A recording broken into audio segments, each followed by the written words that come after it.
With Ray. Hello, my friends. Well, today you can see on the Sharp Interactive board, I got Toshiba Tec, I got Ricoh, and I want to share some insights on Ricoh and Toshiba Tec coming together. I've talked about this before, but folks, the time's getting closer. Sooner or later, that Toshiba conglomerate will be bought. We know we got some suitors out there, Bain Capital and CVC, and folks, it's just something's going to happen with Toshiba conglomerate, and I believe the new buyer of the Toshiba conglomerate is going to exit their position in Toshiba Tec. Currently, the Toshiba conglomerate owns 51% of Toshiba Tec, and I just don't see them keeping that after there's a execution of a sale, if you will, in Japan of the conglomerate. And Ricoh, I believe, is a great suitor for Toshiba Tec, and I want to share my thoughts on why. And then after today's episode, I saw an article out there, and somebody was bragging about Amplify, that 98% of the channel partners are super excited about Amplify, and I want to put some insight on that, because I think that's kind of crazy. But without any further ado, let's start talking about Toshiba Tec and Ricoh.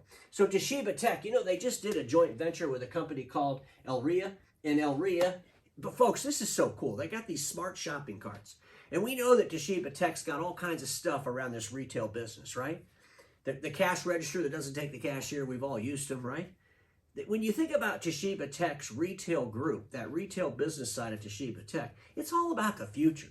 They're delivering the future, the present right now, today. When you think about Toshiba print, okay, that could go away tomorrow and no one would miss it. Seriously, and I'm not saying that to be mean, but realistically, if the world woke up tomorrow and there was no more Toshiba printers or MFPs on the planet, no one would go home screaming. I mean, quite honestly, they probably wouldn't even notice. If you look at Toshiba print business, it's $1.2 billion in annual revenue. And I got that number by taking their last quarter revenue and just doing a run rate, it's $1.2 billion. When I look at the Toshiba retail business, it's $1.7 billion. And at the end of the day, it's about the future. It's a growth business. Does Toshiba Tec really believe that the print business is going to grow from 1.2 billion to 2 billion or 3 billion or 4 billion? It seems that if Toshiba Tec's print business was going to grow, it would have already grown. It's reached its plateau, folks, at the end of the day, and the industry is oversaturated.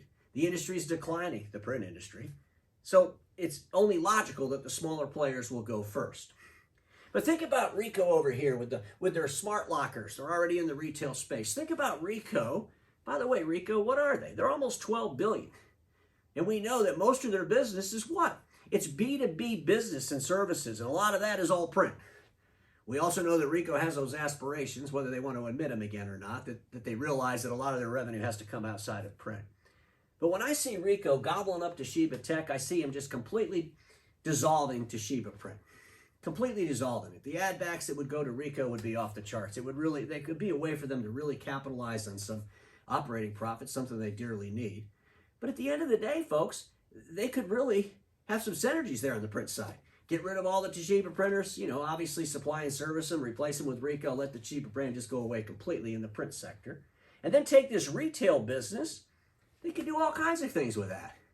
They have a distribution channel that's huge. I mean, let's be honest, Ricoh dealers, there's a lot of big Ricoh dealers out there across the world that could easily start selling retail solutions. Folks, this is more plausible than electrical vehicle charging stations. Come on. Whatever they diversify into, obviously they need to have a business plan, the right people in place, and all the stuff that goes with the business plan. But why would you want to diversify into electrical vehicle charging stations? How does that possibly help a business? Our industry is about helping businesses. Helping businesses define better processes, not helping businesses put electrical vehicle charge stations in their parking lot. I just think that's always been a nutty thing. I always say this, ACDI, great. You got to diversify because no one's going to care about managed print software pretty soon, and you need something. But our channel's probably not the right venue. That was my only critique of that. But when I look at the retail space, that all those retail products that Toshiba has, and folks, go to the Toshiba Tec website. You got to check this stuff out. I mean, they got a whole slew of products. POS, not only equipment, but software.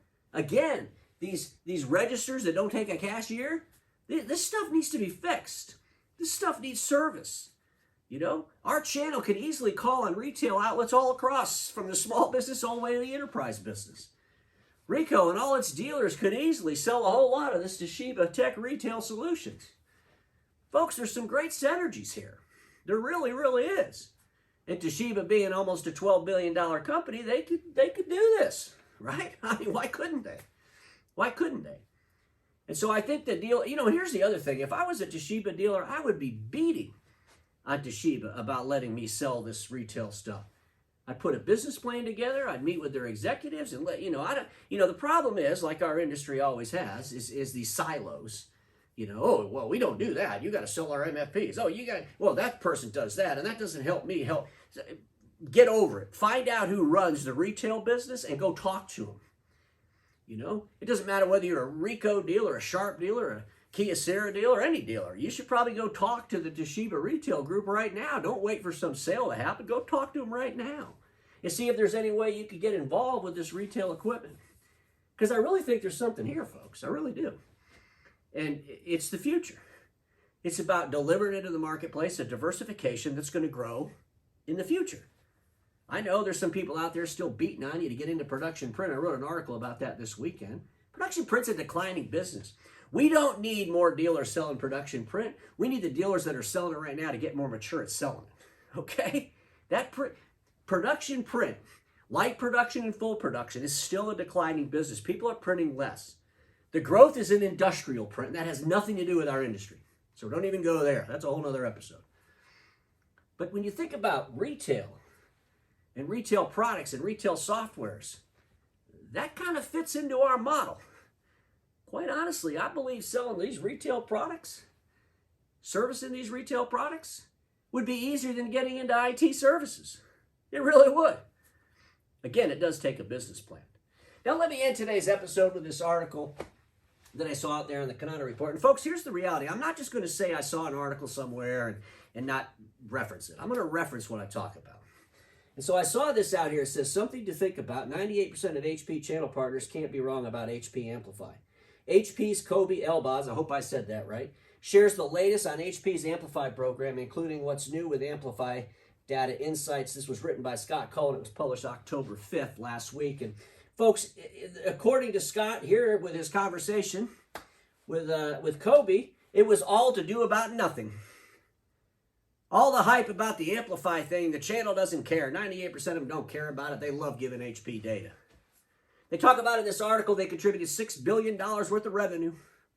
HP, $6 billion worth of revenue based on the Amplify program.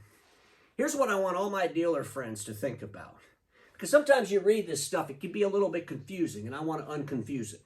HP has tens of thousands of partners, channel partners, tens of thousands of them. They have a whole bunch of lifestyle IT services companies, tens of thousands of them around the world. There's like 50,000 in the United States alone.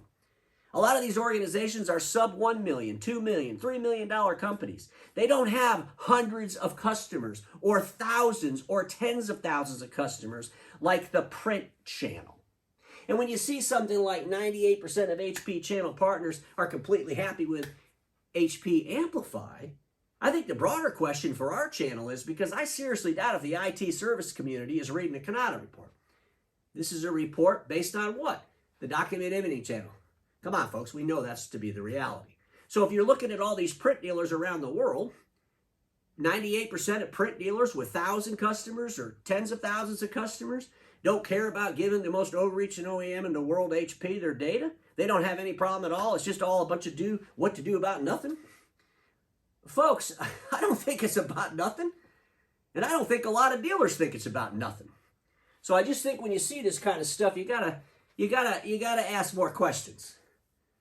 And and they didn't answer that. They didn't say in that article that we talked to 150 copier dealers around the world, and 98% of them have no problem at all giving us their data. If they'd have said that, I wouldn't be pulling up the article talking about it. But unfortunately, they didn't say that. Just some things to think about, my friends, because we all know this. Status quo is the killer of all that'll be invented. Don't get stuck in status quo, and I'll see you all tomorrow.